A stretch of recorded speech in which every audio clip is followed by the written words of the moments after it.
अखंड ज्योति अक्टूबर 2021। अपनों से अपनी बात। लोक शिक्षण का केंद्र शांति कुंज। लोक शिक्षण ऋषि परंपरा का प्रमुख अंग कहा जा सकता है।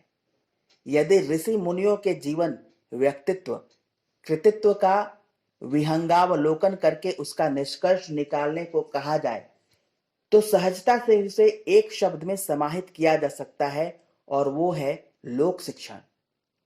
उनके समस्त प्रयासों का आधार एक ही था और उद्देश्य भी एक ही था कि उनके माध्यम से जनसामान्य को जीवन को सुद्देश्य जीने का संदेश मिल सके।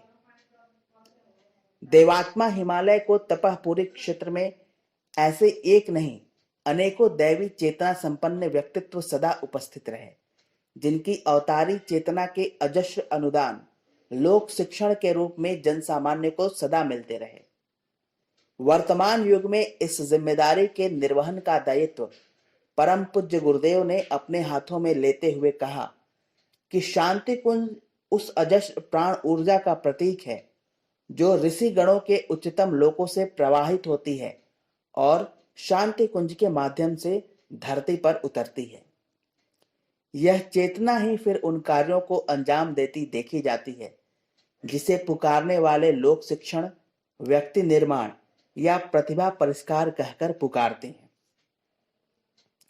शांति कुंज की प्रगति, प्रकाश, प्रामाणिकता का मूल्यांकन किया जाए तो यह कहना अतिशयोक्ति नहीं होगी कि शांति कुंज अवतारी चेतना का मूर्त रूप है।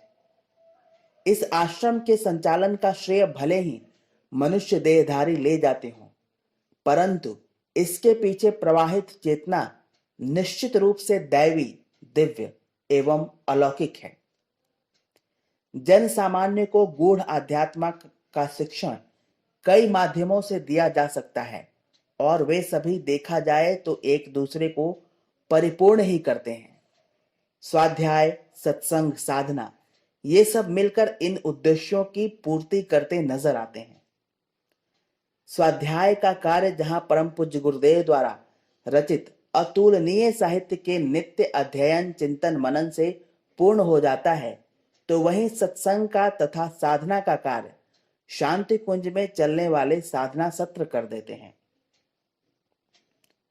साथ ही समय समय पर आयोजित की जाने वाली गोष्ठियां, किए जाने वाले विशेष सत्र एवं शिविर भी जीवन साधना का लोक शिक्षण अनवरत प्रदान करते रहते हैं। भाग लेने वाले शिवरार्थियों के भोजन, आवास की व्यवस्था निःशुल्क होने के साथ ही अत्यंत सुविधाजनक भी है। स्पष्ट है कि नए युग के नवनिर्माण में ये सारी गतिविधियां एक उल्लेखनीय भूमिका निभाती नजर आती हैं, भले ही अभी ऑनलाइन चल रही हों। इसके साथ ही शांति कुंज में नित्य प्रति के यज्ञ, संस्कार की अतुलनीय व्यवस्था है। देश विदेश से आने वाले सैकड़ों परिजन इन संस्कार युक्त क्रियाकलापों में अहर्निश भागीदारी निभाते हैं। यज्ञ का अर्थ मात्र कर्मकांड ही नहीं, बल्कि इसका सरोकार व्यक्तिगत जीवन में पुण्यार्जन एवं सामाजिक जीवन में परमार्थ करना है। उद्देश्य यही है कि भाग लेने वाले मात्र दृश्य कर्मकांड को ही न करें, बल्कि अपनी श्रद्धा भावना को परिमार्जित करते हुए यज्ञीय जीवन का उद्घोष बनकर जनमानस की चेतना को आंदोलित भी करें। तभी इस महत्वपूर्ण गतिविधि के पीछे निर्धारित पवित्र उद्देश्य के साथ न्याय हो सकेगा, और आज तक ऐसा सदैव होता आया भी है। इसी क्रम में परम पूज्य गुरुदेव ने शांति कुंज में सर्वप्रथम दीप यज्ञ की परंपरा की पुनर्स्थापना की, जिसमें आर्थिक दृष्टि से न्यूनतम संसाधन लगाने पड़ते हैं, पर यह चुंबक की तरह से प्रतिभावान व्यक्तियों को अपनी ओर आकर्षित करती नजर आती है। यज्ञ की वैदिक परंपरा का निर्वहन जहां मंत्रों के पावन उच्चारण से हो जाता है, तो वहीं लोक शिक्षण की व्यवस्था दीप यज्ञ में होने वाले उद्बोधन, प्रवचन करा देते हैं। साथ ही इसे सायंकाल में, रात्रि के प्रथम प्रहर में भी किया जा सकता है तो ऐसे भावनाशील लोग जो समयाभाव के कारण या नौकरी इत्यादि की व्यस्तताओं के कारण प्रातः काल के यज्ञ में सम्मिलित नहीं हो पाते, उनके लिए भी सायं काल के दीप यज्ञ में भाग ले पाना सहजता से संभव हो पाता है। इसके साथ ही परम पूज्य गुरुदेव एवं परम वंदनीय माता जी ने शांति कुंज के माध्यम से ऐसे प्रशिक्षणों की व्यवस्था बनाई ताकि व्यक्ति निर्माण एवं परिवार निर्माण के महत्वपूर्ण दायित्वों की पूर्ति सहजता से हो सके। गृह गृह गायत्री गृह गृह यज्ञ एवं आपके द्वार पहुंचा हरिद्वार इसी उद्देश्य के साथ चलाया गया एक महत्वपूर्ण उपक्रम था। घर घर में श्रद्धा सिक्त आस्था से अभिपूरित वातावरण बनाने में इस अभियान का सबसे ज्यादा योगदान रहा है। इस गतिविधि का लक्ष्य एक ही है कि व्यापक स्तर पर संस्कारवान व्यक्तियों को गढ़ने का कार्य सहजता से न्यूनतम संसाधनों में संपन्न हो सके और अध्यात्मपरक वातावरण तेजी से बनता चले।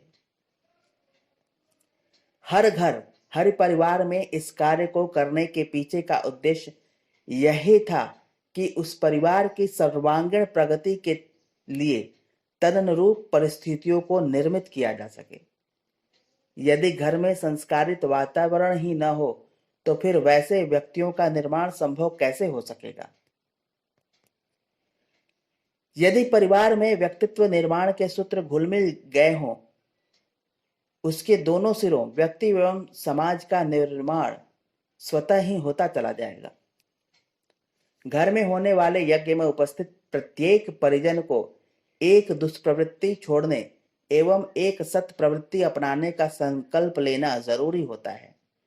परिणाम स्वरूप पतन की पराजय एवं उत्थान की सुनिश्चितता संभव हो पाती है।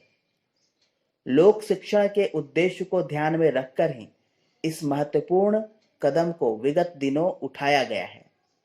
इसके अतिरिक्त बाल संस्कार शालाओं, भारतीय संस्कृति ज्ञान परीक्षा, स्वास्थ्य संवर्धन, कुरीति उन्मूलन जैसे न जाने कितने प्रयत्न यहाँ चलाए गए हैं जो मिलकर लोक शिक्षण के अनुरूप वातावरण स्वतः ही तैयार करते हैं।